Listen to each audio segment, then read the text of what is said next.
Hello, I'm Joe Ruggiero, and welcome to my podcast, Inspired, and the people that inspire me. I'll be talking today with one of my favorites. His name is Bret Parsons, and Bret has been an award-winning real estate professional who often represents buyers and sellers of exceptional homes, often termed architecturals. But that's just his day job, because in 2016, with architect Mark Appleton, Bret created the Master Architects of Southern California. It's a book series, and it covers some of the most famous California architects: Gerald Colcord, Gordon Kaufman, Roland Cote, Wallace Neff, and Paul Williams. So I'm anxious to get into the conversation, but I'd like to say that we're coming from the spectacular Calabasas Country Club, and we've had some heavy rains, but the course looks like velvet. It's absolutely spectacular. So thanks to this amazing staff for making this possible. But Bret, let's get into it, because good morning. I want to hear. Good morning. Thank you for that lovely intro. Well, I mean, I'm so impressed with your attention to architecture, and you've been fascinated with that since you were a kid, right? Without a doubt. And you and I and Barbara go back 31 years when we met, and I don't think we've talked about anything other than that. Well, I can recognize talent when I first met you. Well, thank you. I don't think I was 30 yet, and I remember when you walked into the office, and I was in love with you and Barbara instantly, and we've had fun ever since. Well, of course, those were the days at the Pacific Design Center, but Right. you know, I'm so fascinated by your introduction to Colcord. And I want you to share that story. You know, that is an interesting one, and I think it's particularly interesting for folks to hear because it wasn't planned. There was no strategy. It's one of those situations in life that just happened. After my days at Pacific Design Center, I was a loan broker for about 10 years. And a loan I did for an architect, Ward Jewell, went very well, and he thanked me profusely, and he said, please let me take you out to lunch. The loan went fine, because half the time they don't. And we had a terrific lunch, and he just casually said, Bret, who's your favorite architect? And I said, besides you, Ward, because you're paying for lunch today, it's Gerald Colcord. And he looked a little surprised because that's not a name a lot of people knew, although his work made a huge impact on Southern California. And Ward said, it's very interesting you said that name because I just finished 2 homes. I remodeled them for the owners. He said, they're terrific people. Here are their phone numbers. Call them. They'll love to give you a tour, and you'll have a nice afternoon. I did. I called both families. They gave me a beautiful tour each. And one of the ladies said, I can tell you love this man's work, and rightfully so. His assistant, I think, is still alive. Here's the phone number I have. Why don't you try giving her a call? I did, and long story short, I would go to San Diego. She was about 90, where she was living with an adult daughter, and she treated me to lunch and told me all the stories about this genius that she worked for, Gerald Colcord. And it was fascinating, and then lunch was ending, and I thought I would just have had a nice afternoon and drive home. But she said, go out into the garage and have a look. And I did, and she was German. She was from Germany and was Colcord's last assistant. Well, in the garage with German precision, she had saved every single drawing he had created in beautiful flat files. It was organization. You could have eaten off the floor. That's gold at the end of the rainbow. Yes, yes, completely, and well organized. And I spent about an hour there, and I went back in, and she said, you can take anything you want for fun if you'd like to look at it or review it further. She said, I'll trust you to bring it back, and of course I would. Well, I took some things, and on my 2-hour drive from San Diego back home to Los Angeles, I had written a book in my head. And I remember clicking the clicker to open the garage door. I drove the car in, and I just sat there thinking, now what do I do? Well, for 2 years, every single thing I needed related to that book magically appeared. Well, let's talk about Colcord, because I didn't know about him, and I don't know if my listeners do either, but it was the popular style of New England? Yeah, he took off like a shot. First of all, he had talent. You've got to have talent for him to have done what he did. But his timing was impeccable. He came to Los Angeles. He was trained at the Beaux-Arts in Paris, but he came to Los Angeles in the 1920s with his parents. was educated, and then he really began to take off right after World War II, because in Los Angeles, you had all these returning GIs after World War II. Well, what nobody really stopped to think was, you have a returning GI who's probably getting married and children are on the way. They need housing. Right. LA wasn't prepared for enough housing. Now, Colcord worked for the affluent, but the affluent started buying building parcels higher up in the hills, which it's more expensive to build up there.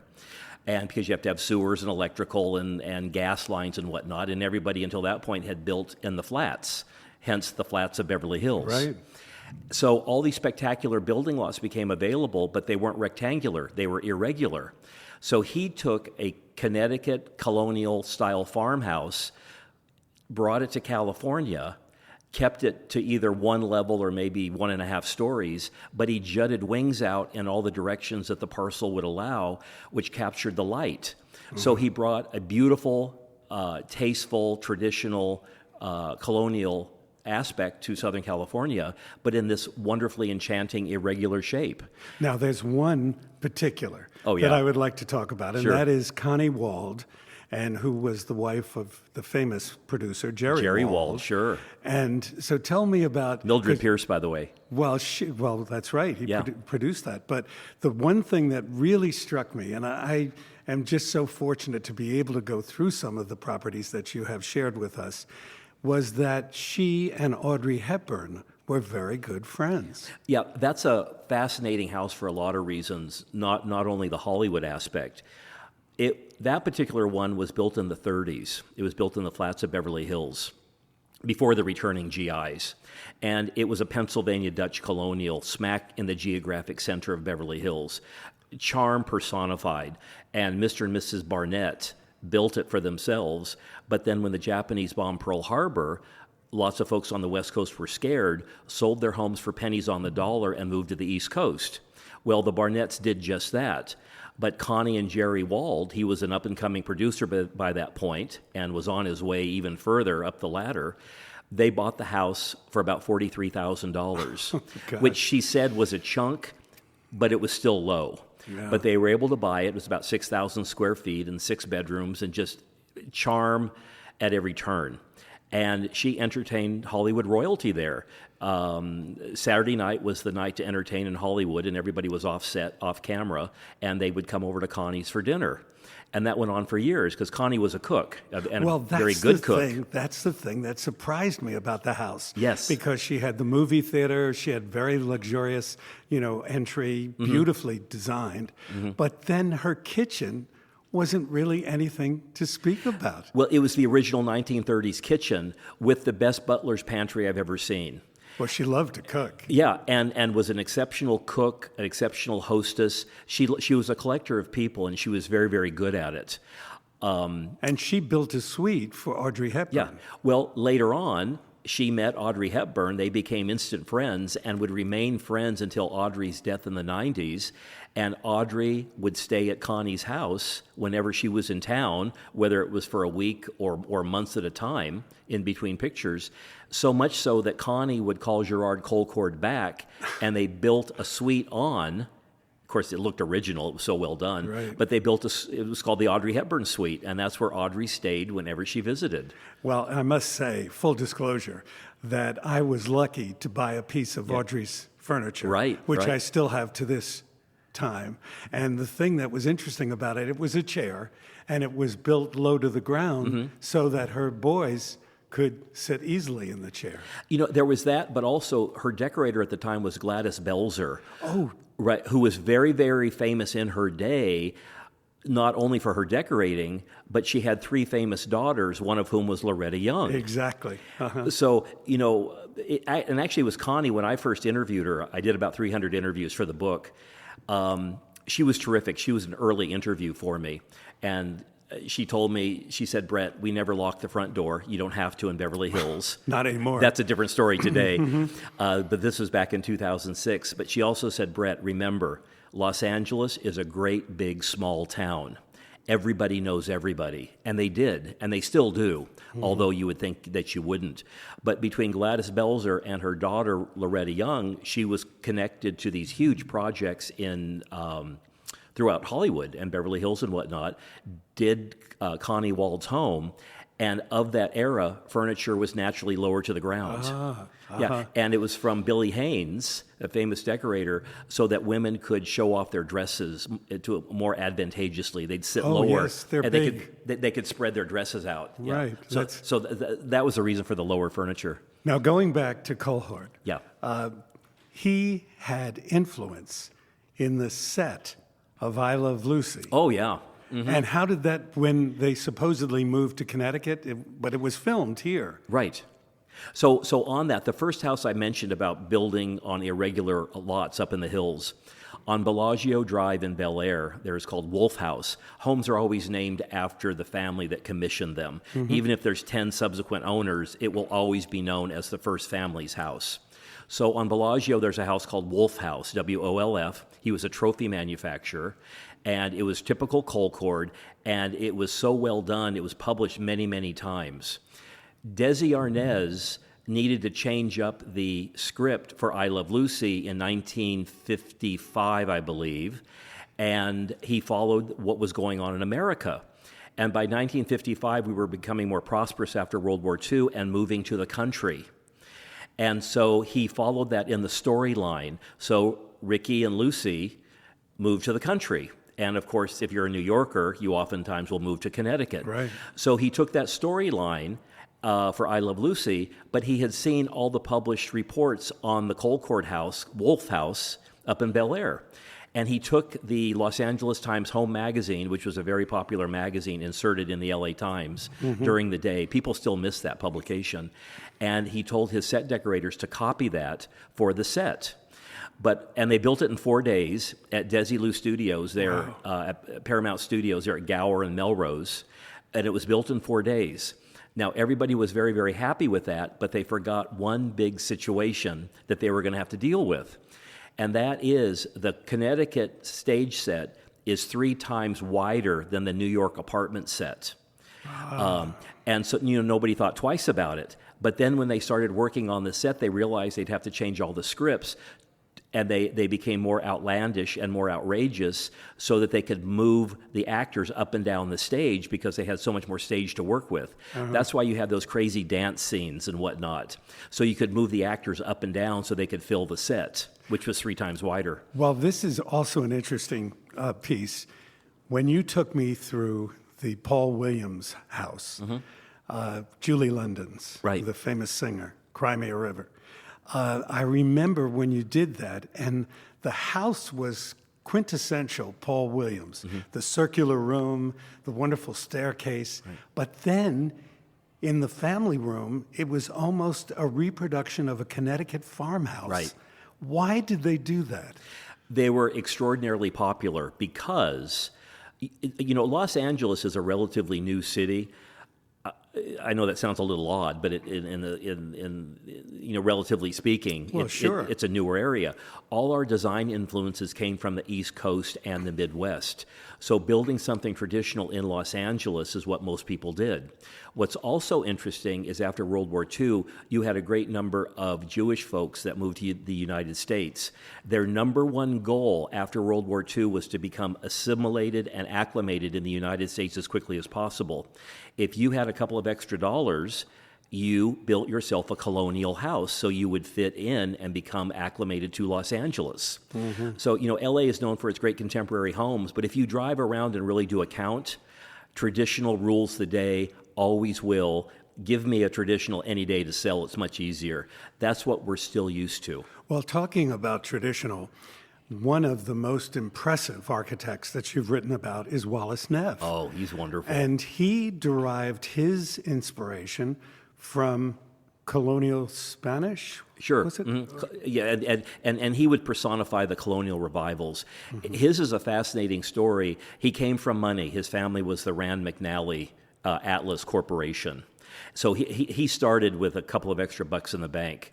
But his genius was, and he's still credited with this to this day by those in the know, he perfected indigenous-looking Southern California architecture, meaning his homes looked as if they were an outcropping of the land of Southern California, because basically we're a water desert. But Wallace Neff's homes look as if they sprouted from the earth. Colcords were stunningly beautiful, but they looked as if they were placed there. Wallace Neff's look as if they came from the ground, and that follows a very famous tenet from Frank Lloyd Wright, who said, "Don't place a house on the hill, make a house of the hill." And by that he meant use indigenous materials to create your home. That's why adobe and Spanish and whatnot look so good in Southern California, and that's why they look like an outcropping. But Wallace Neff took that, and then he added the Hollywood flourishes that everybody loves. But he really is, he's the father of indigenous architecture in Southern California. Spectacular. Now tell us a little bit about Paul Williams, because many of our listeners may not know the story. Well, first and foremost, Paul Williams was an extraordinary architect. Even terrific architects today, I think, probably pale by comparison. And here, Paul Williams was born in the late, I think it was about 1894, and he began flourishing in the 20s. It's that innate talent. Where did it come from? But it was there, and he harnessed it beautifully. He would work until about 1973 and then he would die about 1980. His talent, first and foremost, was superlative. Here we have all the technology today, the cell phones, we had the fax machines, the computers, all these conveniences, and I don't think anybody could surpass the talent of Paul Williams today. But the most interesting fact about Paul Williams is he was African American, and he flourished in a day when that was not possible, but he did. He had great teachers who encouraged him, and he would behave in such a way that the quote-unquote white man would have no problem interacting with him. I mean, that was a whole different era. But he could only sit across the table from his clients, right? What he would do, because he would typically have affluent white patrons, that they would sit across from each other at a desk, so there'd be no quote-unquote impropriety, of the day. It sounds ridiculous today, but it was omnipresent then. But he taught himself how to draw upside down so that your house would come to life upside down. And of course, the prospective clients would be absolutely mesmerized. And then if they still balked at working with a black man, an architect, they would get up and part politely, but before they left his office, he would say, "You've told me what your budget is, and I really don't work on homes at that budget. I work on homes that are much more expensive than that." And he would tickle their ego, and then they would reunite, and then Paul Williams would design an even more expensive home, and then the clients would stay with Paul Williams. He was very, very clever. But, contrast that, his wife was very, very stylish, but she was a black woman and couldn't go to a beauty parlor and be serviced. So Paul Williams, in their beautiful home, put a hair salon in the bathroom so that beauticians could come to Mrs. Williams at the home. Now, that's interesting. But I also am very interested in the public spaces that he designed.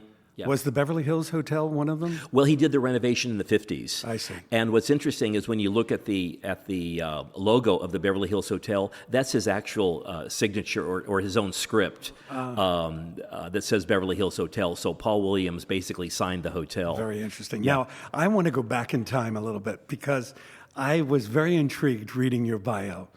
And, part of my show is called Inspired, How to meet your dreams. Right. You received a phone call from your father at one point. Oh. And he wasn't the type of guy, thank God I got to meet him. He was an incredible man. But he didn't raise his voice much. But on that phone call, share that with us. Joe, what you're referring to, I that was actually from the LA Times. Right. They interviewed me about real estate. And my father was from Maine. And he was a John Deere dealer in Central California, everything between San Jose and San Luis Obispo. He was fun. He was terrific, good dad. I can give you a lot of good adjectives. But he was also conservative, very straightforward, get to the point. I don't want to deal with anything that just doesn't make sense. He was a no-nonsense guy. Right. So, but fun. I don't want to paint a negative picture, but he got to the point. So I graduated from college, moved to Los Angeles, and of course, once parents want to know how their kids are doing, so I'd call them, they'd call me, and kind of check in. And it seemed like for 3 months, the only thing I was saying was, and I saw this neighborhood, and I saw that neighborhood, and I drove through that neighborhood, and I met so-and-so, and I saw that architect, and there wasn't really any vocational talk going on. And after about 3 months of this, he finally let out a string of expletives at a little higher tone and said, blankety blank, get a blankety blank job for blankety blank's sake. Right, exactly. Well, that I think is very interesting because you are the prime example of follow your dream. And Yes. I think one of the funniest stories I read about you was your English teacher. Where Oh, you right, helped right. her design her home, but I was helping my English teacher design her home. She was doing a remodel, and I liked her. She was a nice lady. I would later meet her, and I always enjoyed her. But I helped her. I gave suggestions on how to do a remodel, when class was over, and she was my last class for the day. And I think I gave her some good ideas. We had a good time. But I was also secretly doing that to get a better grade because I was never much of a student. And I thought, after helping her design a fantastic house, which she acknowledged that my input was very good, I didn't get more than a C. see? This was an English class, and here I turned out to be a writer. So go figure. But also in terms of inspiration, your grandparents really inspired you, and they used to take you to show homes, and you would sketch houses, and even as a youngster. Yeah, as I look back, I was very lucky in that my parents, they were all teachers. And both my grandmothers and my mother were all elementary school teachers. Wow. So I think they had a little extra edge on how to handle kids. They were all popular teachers. Students would contact them later on through the years. So I think they knew how to handle kids. And with me, they could see this house interest, which they had some interest, but not like I did. But they saw mine, and they would take me to any house that was open. I mean, Hearst Castle when I was 8 years old, all the mansions in Newport, Rhode Island, and then hundreds in between. But wherever we went, if there was a house tour, they were terrific. They didn't necessarily understand it or like it, but they'd spend an hour with me and take me through, and they could see how interested I was. Well, I think today, and being the parent of 3 children, people, I think, looking for their dream job or looking for something that they love, would you say that you've reached that with the combination of things that you have going right now? Oh no, there's always more I want to do. but let me back up a step, and I hope who's listening this is an important part to for me. Yeah. Is our society is full of self-help books and metaphysical experts and teachers. Turn on anything, and there will be someone spewing that about do what you love. In my case, I was very lucky to grab onto something that I did love legitimately early on. I was 5 years old drawing or doing finger painting in kindergarten of houses. So I was able to find something that was nurtured and fostered by my parents. That sounds fun and easy and a little magical, but there were a lot of hiccups along the way. And lots of things I did seemed like the right step, but I didn't know why. The dots did not connect going forward. Seldom did they connect going forward. Right. But after about 10 years, I looked back and realized that every connection was perfect. Absolutely. Now, it took about 20 years to get into a good vocation that it smoothed out. It took some time. But it took 20 years worth of experiences to get you to where to get me to where I was supposed to be, so that things would be a little easier and a little smoother. And that's when I became a realtor. But looking back, it made perfect sense. Going forward, I was a whirling dervish most of the time. Well, I think you're selling yourself short because you're also an excellent salesman. Which I'd never stop to think that. I love to promote what I love. I'd never not do that. Secret. That's the secret. Yeah. But I think, what I admire most about you is that it's not a cookie cutter job. No. You created it to your likes. And I can remember my dad saying to me, no Broadway, no design. And I was crestfallen because I always loved to perform. I always loved to entertain. But I thought to myself, well, wait a minute, there's got to be somewhere around this. So I went to Annenberg for communications. And then it took me 60 years to finally get to design. So I am a firm believer of success is a journey, not a destination. But I really believe, and I've known you now 31 years, but I think you've never seemed so satisfied as you are with your real estate section, as you like to say, your daytime job, and then your nighttime job, which is authoring these incredible books. You know, it's interesting you say that because you need to have a bit of fun every day, and the books are fun for me. Real estate has fun moments, but there are also a lot of tough moments. You know, there's a lot of times real estate has nothing to do with the house, and it's all about the negotiation. You know, hence my this morning. But the books counteract the stress of real estate. And I think that's been very, very valuable. And of course, they augment each other. So I'm very, very lucky that way. I sell a number of houses that I have written about, and that's always a lot of fun. But, you know, life is harder today because we have so many options. Well, we almost have too many options. Good and bad. Yeah, exactly. So I was lucky. Something planted the seed in me that made me love houses, and I've never wavered from that. In fact, if anything, it's just increased. I just got back from a 5-day architectural tour of Palm Beach, where we toured 15 homes, the most spectacular properties I've ever seen.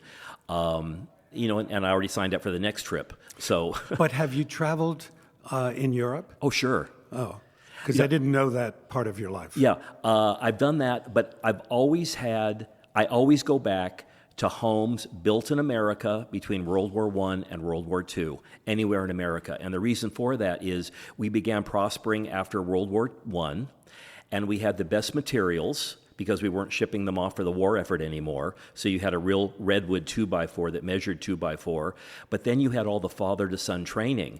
In those days, the son was proud to continue in the footsteps of his dad. So from about 1920 to 1940, that was the golden era of home building in America. Then World War II kicked in, but after World War II, about 1945, we invented all these new products that we thought were better.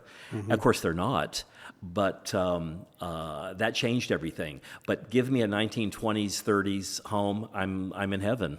Well, you are a historian too. Sure. And I've got to share with my listeners that you took me on a tour of Beverly Hills that I will never forget. The driving tour, right. And I mean, you knew where all the bodies were buried. You knew who lived where. And I would think Frank Sinatra probably jumped to the most houses. Sure, he had a lot of homes.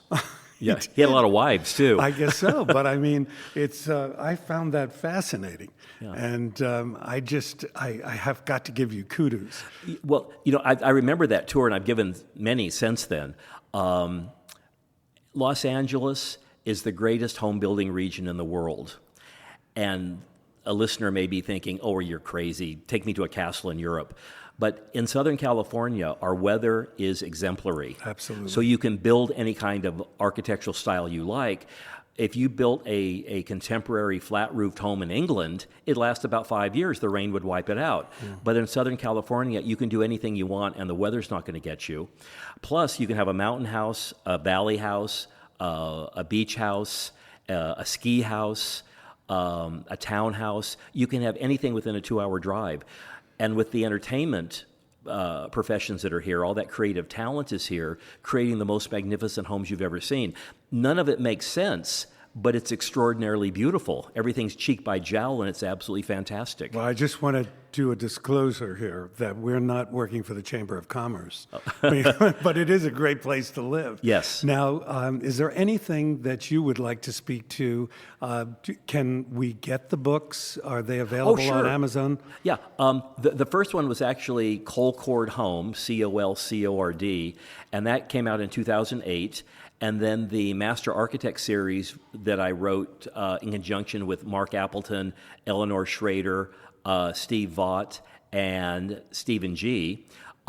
We have co-authors because of the research aspect. We take the books very seriously. Absolutely. We don't cut corners.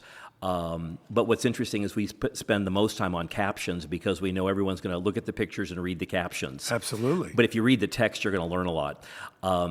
Those started a few years later. We're up to 5 now. And you can, if you just pop my name in Amazon, the search bar, they'll all pop up.